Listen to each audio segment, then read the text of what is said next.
and welcome to the first Tampa Talks. Tampa Talks is brought to you by the Mayor's Staff Advisory Group. This group was formed back in November of 2019. During our first meeting, we learned most employees do not know about other departments and how they serve the community. So we came up with Tampa Talks. I am your host, Leah Garcia. I work in construction services, a division of planning and development. I can't wait to tell you more about Tampa Talks, but first I have a question for you. Do you know 5 people from 5 different departments? I'm not talking about someone you wave to in the parking lot. These people, you have their personal numbers in your personal phone. Please take a moment to be a part of this quick poll. I'd love to see your answers. After this poll, we will continue to utilize the chat feature. Please send us any questions or comments you have during today's discussions. Now, for everyone who didn't read the flyer in the elevator, and for those people who don't know what flyer I'm talking about because you take the stairs, Tampa Talks is by city employees for city employees. Our mission is to provide employees from every city department and across all disciplines with a deeper understanding of how the City of Tampa interacts with our community. The Mayor's Staff Advisory Group believes that there are 3 building blocks to successful city government: networking, training, and morale.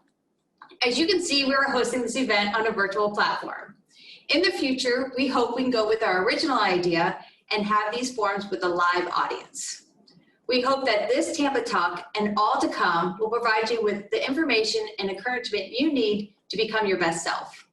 Speaking of success within government, I have the honor of introducing you to a woman who believes in the boundless potential within every city employee, Mayor Jane Castor. She has a few things she'd like to share with you. Welcome, Mayor Castor. All right, I really appreciate everybody taking their time out of such a busy day and such an incredible time. We won the Stanley Cup, in case nobody heard. Very exciting times around our community and around the city. Even though, you know, these have been difficult times with the pandemic, we as a community have really come together to lift this city up. And a large part of the success and the momentum that we are feeling now is due to our team. I couldn't be more proud of all of the team members. We have over 4,000 individuals working hard 24 hours a day, 7 days a week to keep our city running and to provide those services in such a stellar fashion that every resident has grown to expect every day. And I know sometimes they take it for granted what you're out there doing, but keep in mind that the community really appreciates everything that we do. So just a quick thank you to everyone, and know that I recognize and appreciate all that you're doing every single day. So again, thanks to the team too for putting this program together. This is our first Tampa Talks, but I think that it is incredibly important. A couple of things about city government. One is the majority of people have no idea how we work every day. Again, those incredible services that each of you provide to keep this city moving in such a positive direction. And so what we look to do was to educate the community on the functions of different departments and how things really work in city government. You know, what is the difference between a strong mayor or city administrator? What's the relationship with the mayor and city council? You know, how do what are our responsibilities? In this particular time right now, there's a great deal of civil unrest, and a lot of people are under the impression that the city provides social services, and that's not the case. Hillsborough County has that responsibility, but we still, you know, we are still out there serving our residents' needs every single day, whether it falls within our realm of responsibility or not. We do whatever it is to get the job done. So we started with a couple of vignettes, for example, how the budget process works. That was another issue that continued to pop up during our budget process. Individuals would say, well, why don't you defund the police, take that money and put it someplace else? But not understanding that, you know, law enforcement they're out, the officers, men and women are out there every day providing necessary services when they get those 911 calls. So until we have those social service safety nets in place that can take some of the responsibilities away from the police, that from them handling these societal issues and put them in another location where we have a safety net for our entire community, we have to provide those funds to the police department. And they do an incredible job, as does all of our first responders. And again, all of our team members, making sure that whether it's in direct service to the community, it's in support, whatever it is, we need each and every one of you to provide those services. So with the budget, we put a little vignette together about how that budget process works, from where we get funding, the difference between the general fund and enterprise, what the processes are for the different departments asking for funding. So really just laid it out. And we want to do that in a number of areas throughout the city so that the public understands how city government works. I've heard since I took office, I've heard quite often individuals say, you guys should do such and such. And it's like, well, we do that. And we have been doing it for a long time. That speaks to how well those services are provided, that in some instances, individuals aren't even aware that we're out there providing those services every day. So we want the public to understand how city government works for them every day. And on top of that, we want to ensure that we're all working together as a team. And as Ms. Garcia said earlier, name 5 people that that don't work in your particular area.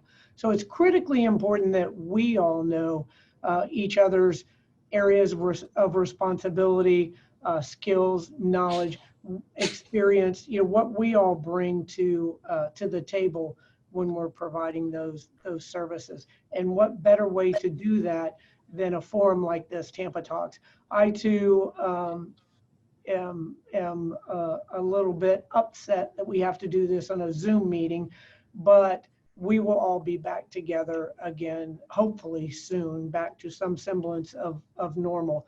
But what we were trying to accomplish here is to ensure that each of us are aware of the responsibilities of the different areas. And then also something that I'm very passionate about, and that is ensuring that we provide the services in a very quick and efficient manner. I don't want to embarrass Winrick, but I just read a message center response that came in this morning talking about a complaint that individuals weren't wearing masks at a particular apartment complex where this out-of-state mom, her daughter lives in that apartment complex, and she was concerned for her safety. And Susan took care of it within 24 hours. That's what this city is all about. That is what this city is all about. So I thank everyone for the participation today. We have quite a panel here. Ms. Howard is going to be the moderator. And then we have Mr. Allen, Greiner, and Fry, and they're going to talk about the contracting, purchasing, procurement process, which can be confusing. So I will give it back to Ms. Garcia. I thank everybody for participating here. Most importantly, I thank you for what you do every single day to serve our community. Leah? Thank you, Madam Mayor, not just for being here today, but for all you do for Tampa. Now we have the results from our poll. Not too bad. After listening to today's upcoming conversation, I hope that number increases. Now let's get on with our program. The theme for today's Tampa Talks is lifting up our minority businesses. And here to expand upon the subject is Ms. Jillian Howard. Jillian works in the city's Contract Administration Division. She'll be moderating today's discussion with our city experts. These city experts work in the fields of minority and small businesses, development, and procurement. Take it away, Jillian. Thank you, Leah. Before we start, I would like to advise the viewers that during the conversation, I and all of the panelists will try our best to clarify the meanings of any acronym used in today's program. This morning, we begin with a discussion about the City of Tampa's minority business and procurement programs. I welcome Jim Greiner, Contracts Management Supervisor with Contract Administration, Kevin Fry, Procurement Manager with Purchasing, and Ardale Allen, Women and Minority Business Enterprise, WMBE Specialist with Equal Business Opportunity. I appreciate your time, gentlemen. Whether it is a supplier, contractor, or designer, the city has a minority and small local business requirement. My first question is to you, Ardale. What is the Equal Business Opportunity, EBO office, and why does it exist? Thank you, Jillian. First, I'd like to say that Equal Business Opportunity, or EBO office, is excited and honored to be a part of this maiden voyage of the Tampa Talks Forum entitled Lifting Up Our Minority Businesses. EBO, or Equal Business Opportunity, as we're titled, exists to provide opportunities in the procurement areas for small, minority, women, and LGBT-owned businesses.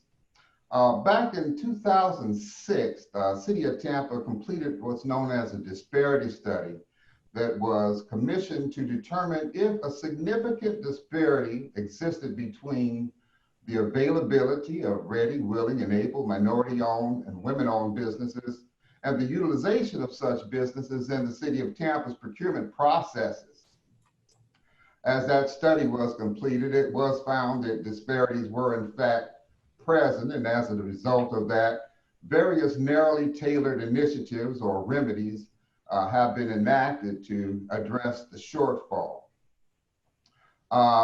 For example, various programs that we currently have to address those include everything from your goal settings for various projects that we have. We also have sheltered market that allows us to treat our small and minority-owned businesses as prime contractors to be operating with the City of Tampa and our procurement processes, so they would be then having a direct contract with the City of Tampa.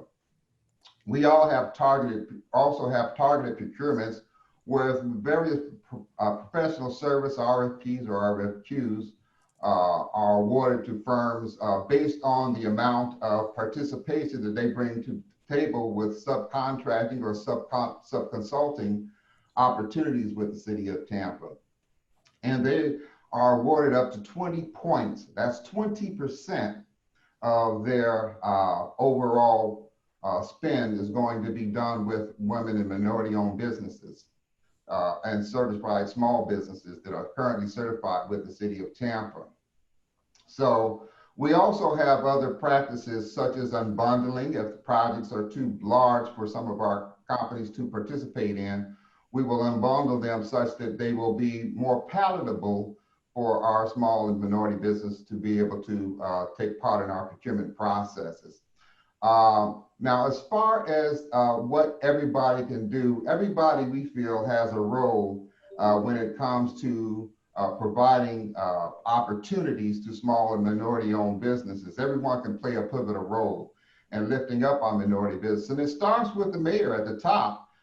She recently, as a part of her Transforming Campus Tomorrow, T3 platform, launched what's known as the Bridges to Business, where that was a very successful initiative where hundreds of firms were registered to come up and learn about how to do business with the City of Tampa.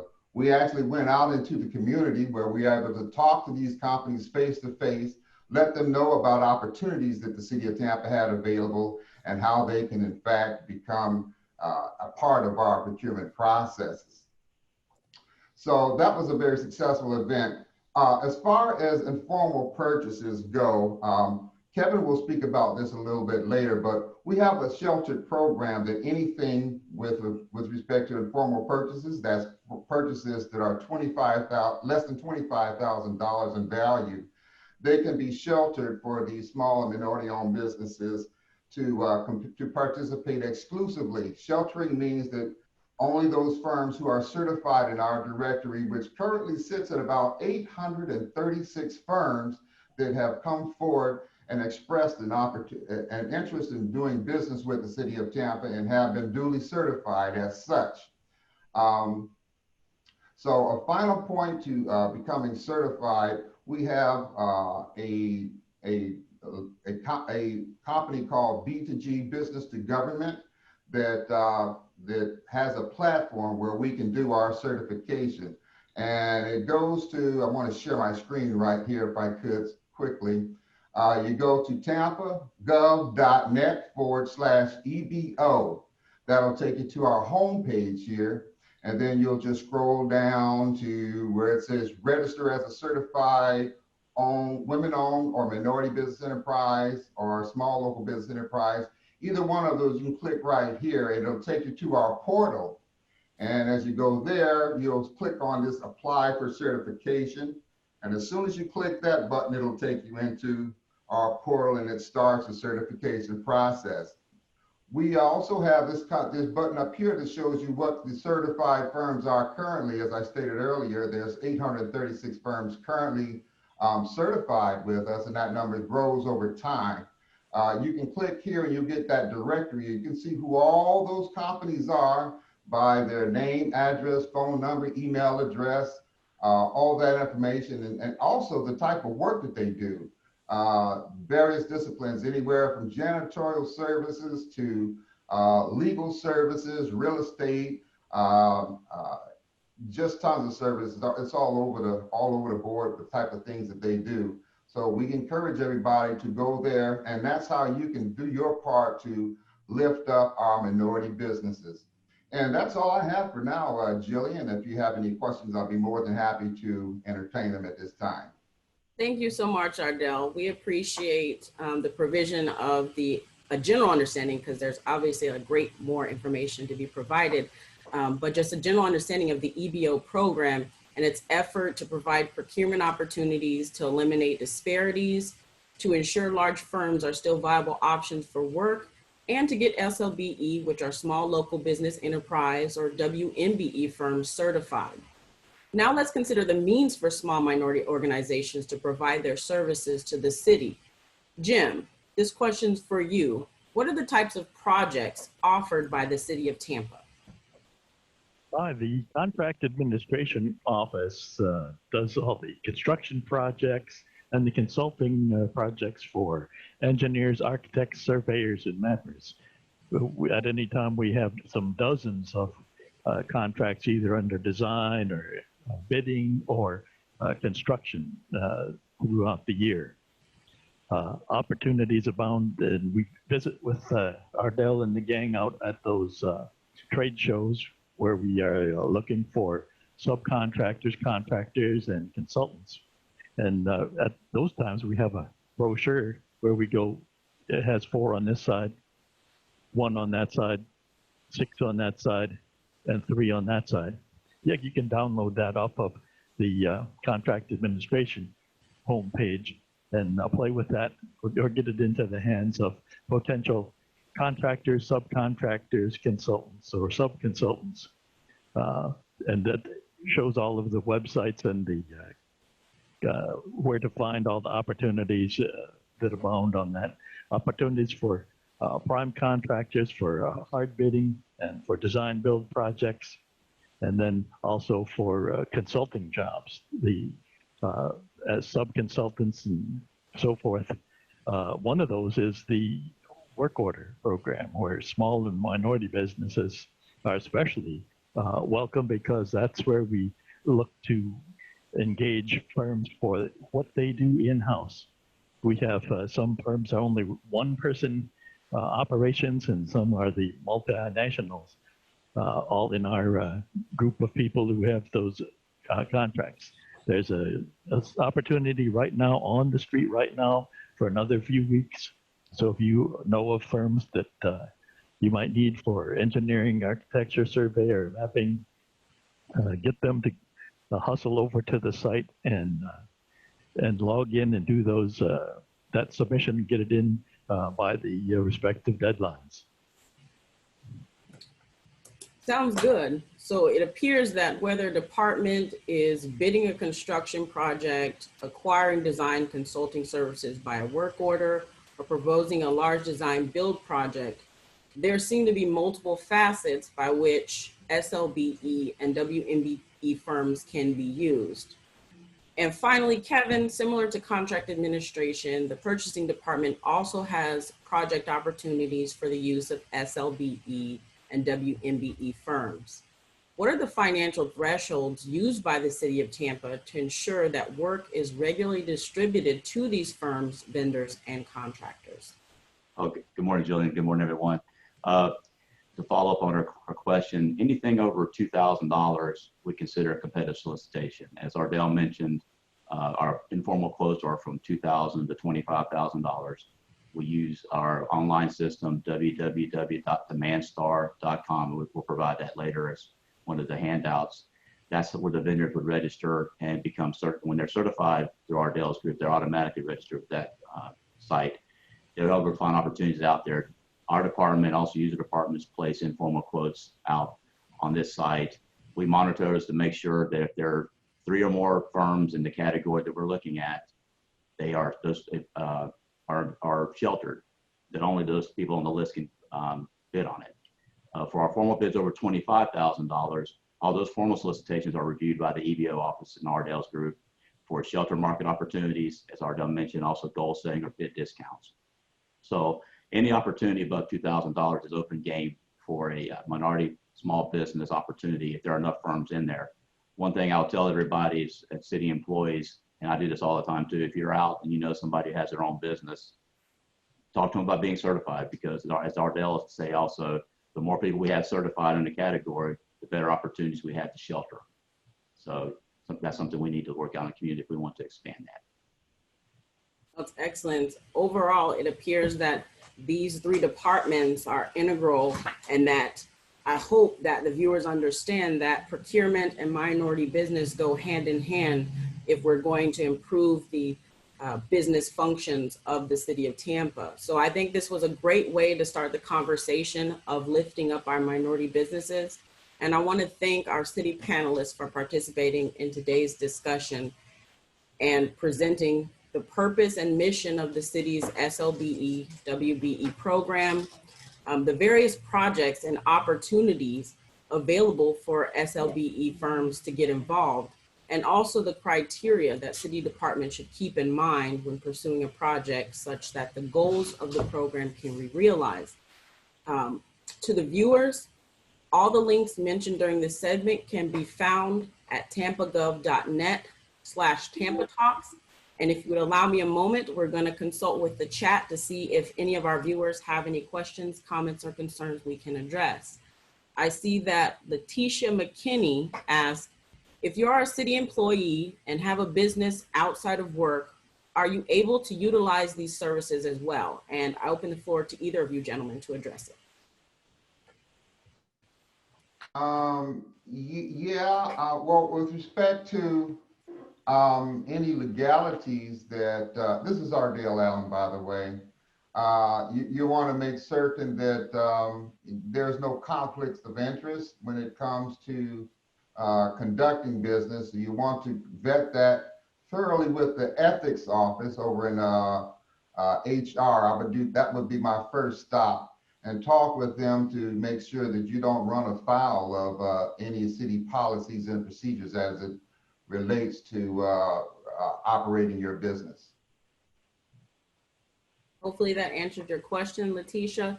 And again, it sounds like procurement and minority business is so intermingled in every facet of the city's function, because Ardell just mentioned communicating with human resources to ensure no conflict of interest. So we all understand it's a business, and it's important for us to make viable and available all possible parties. If there are no further questions, I'm going to check the chat one more time to see if we have any new ones. And the young lady, Miss Letitia, said thank you. So I think we've answered her question. With that said, there's an abundance of information conveyed in just this small segment. So I do encourage our viewers to go to the Tampa Talks website. Again, that's tampagov.net/Tampa Talks to get further information. And then I would just like to say that it's evident that there's a substantial program in place for the inclusion and use of qualified designers, vendors, and contractors to perform work within the city of Tampa. So I encourage all city departments to be mindful of that. That being said, it would be interesting to explore other experiences and perspectives. So Leah, let's continue the conversation for more insight. Jillian, wow, thank you. That was interesting. Thank you to Ardell, Kevin, Jim, and Jillian for a great conversation. And just to remind everybody, all their contact information can be found in the chat and on our website at tampagov.net/Tampa Talks. Now that we've learned about what the city does to support minority-owned businesses, it's time to hear from someone who has directly benefited from our city experts and the departments they represent. Here with me now is Ms. Angel Woodmark. Ms. Woodmark is the owner of Finazee Construction and Consulting Services. After a presentation, we may have time for a few questions, so please use the chat feature to let us know if you are wondering anything, and we'll get to your questions after our presentation. Welcome, Ms. Woodmark, and thank you for being here today. Hello, Miss Leah, and thank you, City of Tampa, for inviting me to be a part of your Tampa Talks. I am honored to be able to join you guys. I want to take this opportunity to share my story, and I'll try to truncate it for you because it helps to understand, and I hope to inspire other people to pursue their goals in spite of opposition for whatever profession you want to do. And the City of Tampa provides an excellent platform and a wealth of knowledge to help you reach that goal. I'm going to start with my journey. As a child, I was born and raised in the state of Tennessee, which, as you're probably all aware, is a little bit, it's riddled with a racial divide. As a child, in my naivety, I didn't realize that some of the naysaying and negativity was more of a social conflict that I hadn't encountered yet. And as a child, I took the approach of how do I turn a no into a yes? So part of my motivation is overcoming difficult challenges, which I guess is why I picked a male-dominated field that actually kind of fell in my lap, but I was excited to rise to the occasion. In Tennessee, I was afforded a couple of opportunities that not everyone would have. My mother worked at a YMCA, and with that, I was able to participate in untraditional sports, which surprisingly makes you unpopular, especially in sort of ethnic groups. So I became accustomed to feeling a bit outcast and fighting an uphill battle. I did want to make one nuance and just tell you guys that when I came to Florida and decided to start my own company, my last name is Woodmark, and when I was doing my fictitious name search, they're very common. So Finazee is my grandmother, which that's my grandmother you see on the screen, was her last name. It's not very popular, and at the very least, I thought people remember it because they can't pronounce it. But when I was growing up in Tennessee, I had lots of adversity. There are lots of things people told me I couldn't do. And as I was speaking earlier, I was just simply trying to turn a no into yes. So I gravitated to athletics. I did gymnastics as a child. I swam. These are kind of untraditional sports, I guess, for ethnic groups. And when I finally graduated from Tennessee, I was more of an adult, and I was more gathering the understanding that there is an unspoken set of rules that I may need to figure out how to maneuver creatively, navigate an imperfect system. When I graduated high school, I moved to New Mexico. I don't know if you guys know much about New Mexico, but it is a very diverse area. And for the first time, I had a pride in being ethnic. And it took me going to New Mexico and seeing a different dynamic and environment to appreciate the struggles that minorities do feel, whether it's spoken or subtle. My own decision, I decided to do gymnastics again, and University of New Mexico had gotten rid of gymnastics, and that's what brought me to Florida. So I transferred to the University of Florida, where I was told I could not be out of the sport for 3 or 4 years and walk back into it. I understand, I get it. It's not that type of a sport, but I was able to come to Florida. I walked on and I was able to earn a scholarship. Now, overcoming that challenge was quite grandiose, but when I changed from University of New Mexico to Florida, I changed majors from civil engineering to building construction.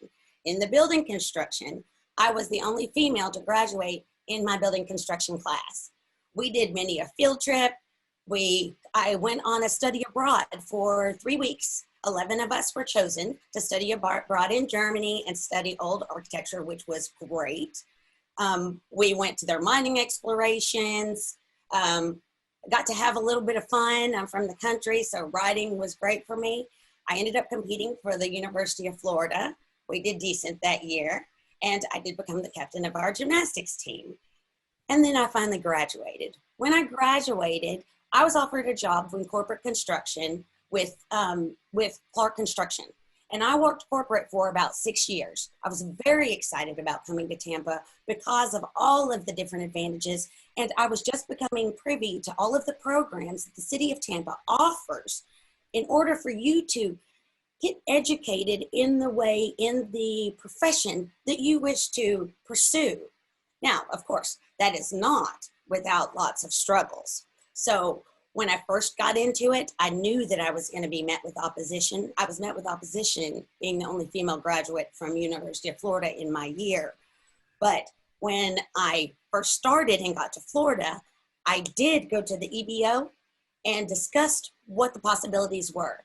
And I found at the very beginning that consulting was my niche, I guess you should say. And I became a consultant to help other contractors grow. In my 6 years of corporate working, I learned how the big guys did it. And I feel like it was an added benefit that I got to see that window of opportunity, or I had that window of opportunity to be able to spread my wings, see what the big guys are doing, what they don't do. They've been in business for many years, and it was a great learning experience. So I started off consulting. After I started consulting and I helped a few people get certified with the City Minorities Division, then I decided I was going to go ahead and branch out.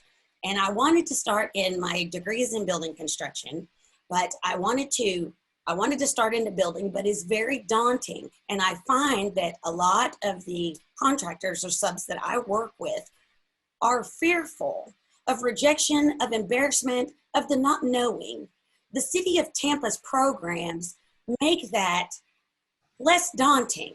It gives you confidence. I feel that I got confidence when I moved to New Mexico and realized the social dynamic that I maybe didn't realize. But when I got to the City of Tampa, they invited me in. They promoted me. Please, yes, get certified with us. We can show you.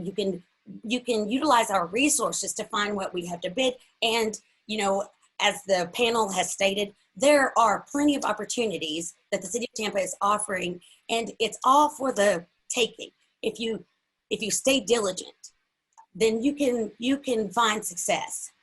So when I started into construction, as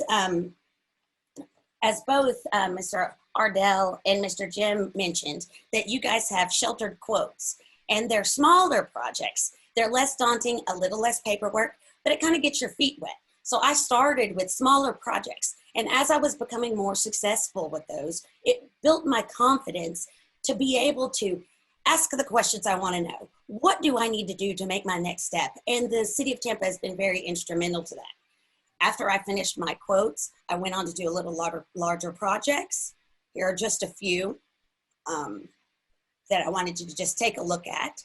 Now, after I finished the quotes and I got to a little larger projects, I've been able to upgrade to a little bit larger scale of projects, which has been great.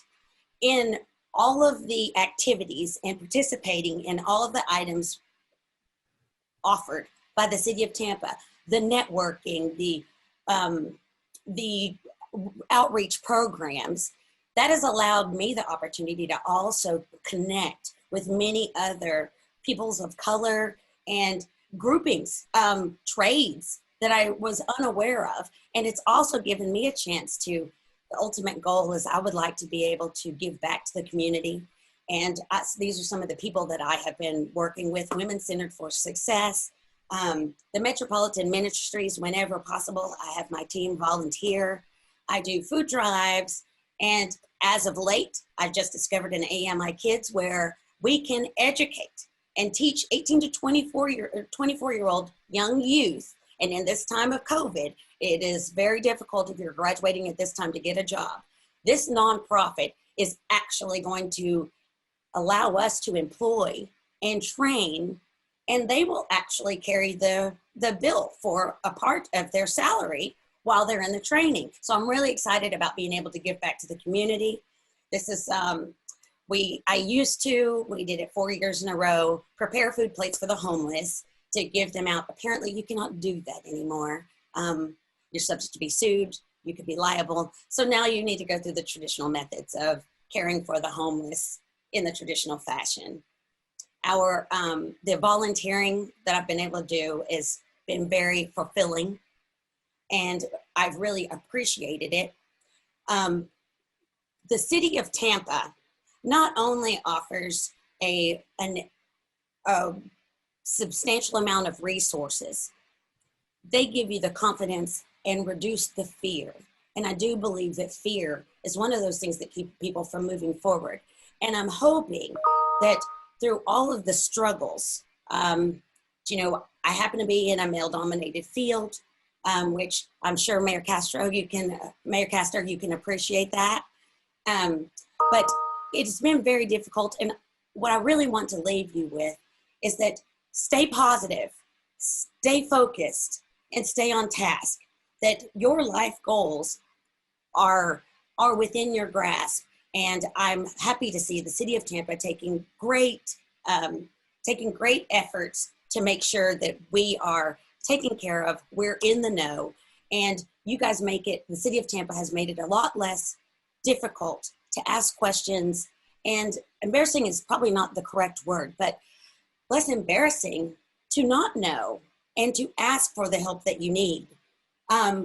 In closing, Tampa is now my home. And I have to say that I am really inspired to say, Madam Mayor Castor is our mayor. And I wanted to thank you for that. And I did want to close and say, of course, go Gators.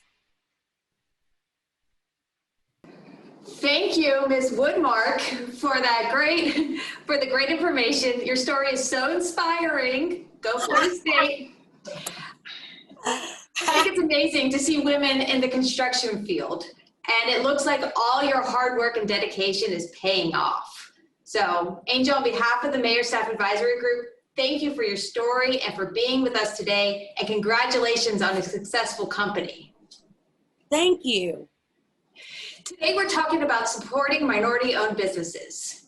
As you've already learned how the City of Tampa is doing a lot to support people from all walks of life, now we're going to learn about a nonprofit organization that is also helping minority businesses owners succeed.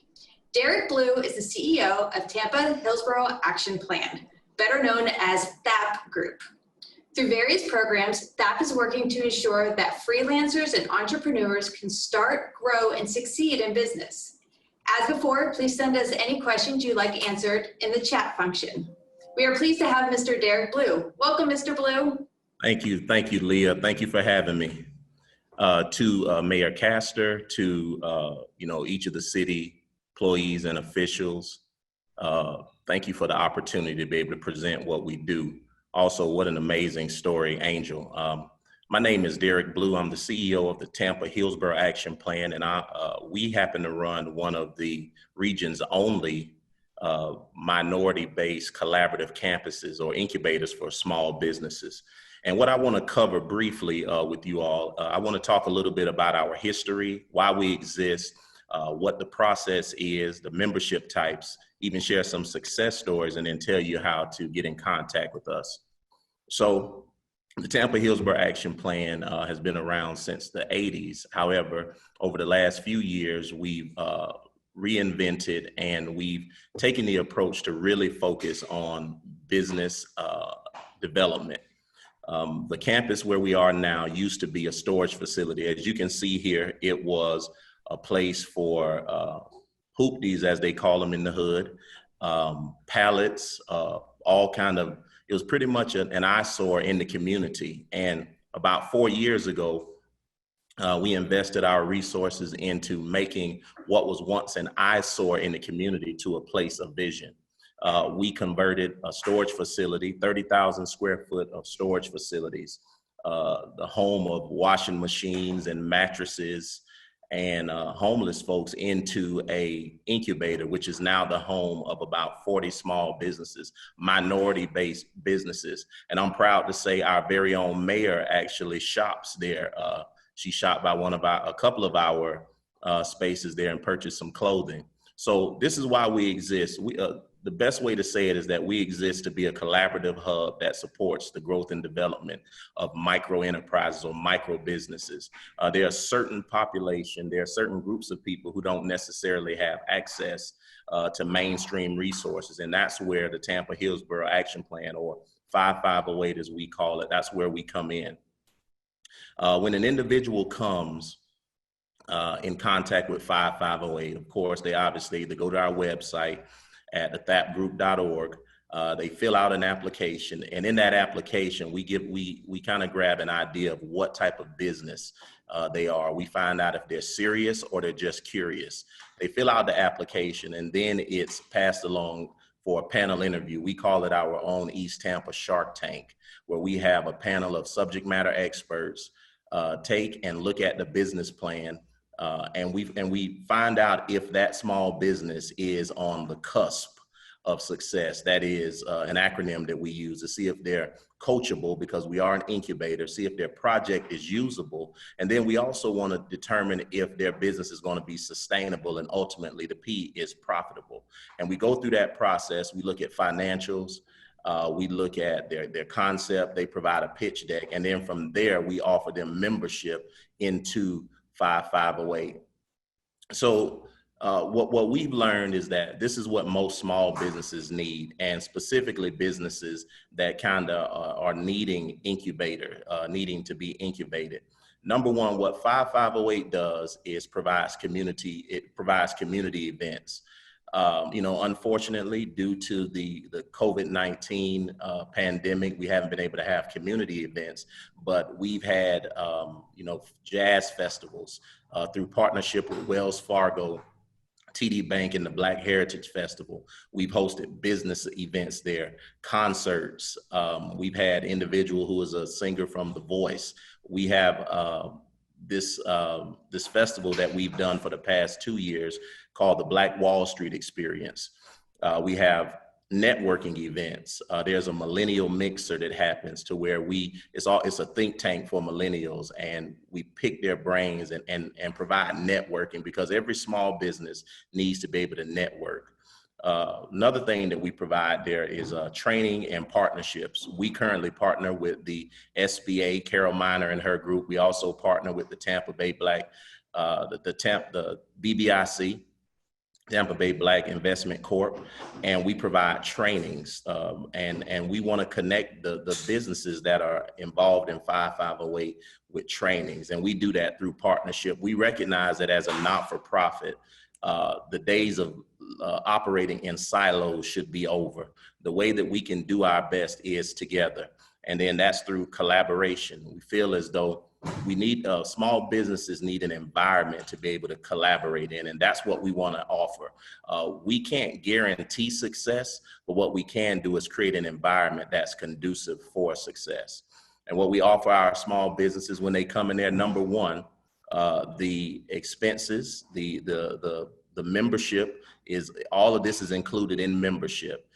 Fast and reliable internet, all of the utilities are included. 24-hour access into conference rooms, free coffee, and then just collaboration, being able to chat and collaborate with like-minded individuals. We're currently the home of about 40 small businesses. And what's so amazing, I'm showing you guys a list of the small businesses that are there. And I would encourage you to visit our website at thapgroup.org to learn more. But what's so amazing was that right at the height of the pandemic is where we had a surge of new small businesses that came in. And I recognize this, and it's a true story, that in times of unrest and in times of economic distress, that's when we see the resilience of the community. And during that time, there were 5 new businesses. So you see 36 through 40, those businesses are now occupied with people. So now there are nearly 50 businesses out at 5508. And we have some success stories as I begin to wrap this up. First success story is Mr. Ben Walker with Buyers Point. When he was introduced to THAP, he came in with a book bag and a laptop, and he was a coworker. And we noticed that he was just focused. And then he moved from being a coworker to getting an office space. And then about 2 years later, and I'm sure Ben doesn't mind me saying this, 2 years later, he has a warehouse in Largo. He sells wall plates, and now he sells PPE. 2 years later, we find that Ben has grossed $1.2 million. And it's amazing. He's one of our billboards. Another success story that we have is Mr. Rick Rollins. He is the CEO of the Style Lab at 5508. He currently still has his office there, but a few weeks ago, Mayor Castor joined him and several supporters in his ribbon cutting at West Shore. He has a full storefront at West Shore, and that's the magic of what 5508 does. It creates an environment so that small businesses can grow. And we kind of allow them to cut their teeth out at 5508 so that when they are ready to graduate or they're prepared to move forward after they've received the training and after they've made the connections, they can go into the greater Tampa Bay area and really, really compete and succeed. We offer 4 membership levels. One is virtual and coworkers. That's where people can pretty much just come in. They can go to work. Then there's a quad, which is a smaller one, then a single, and then there's a double. And it's based off your need, your finances, and the type of space that you need. And of course, I can do nothing without a team. Of course, I'm the CEO. My campus director, Ms. Georgia Kinsey, and assistant. Mr. Charles Young is our CFO, he and his team. And then we have Motilal Sajasingh, who pretty much manages the campus, the maintenance, and the construction projects that happen on campus. And this is how you can get in contact with us. You can go to www.thapgroup.org.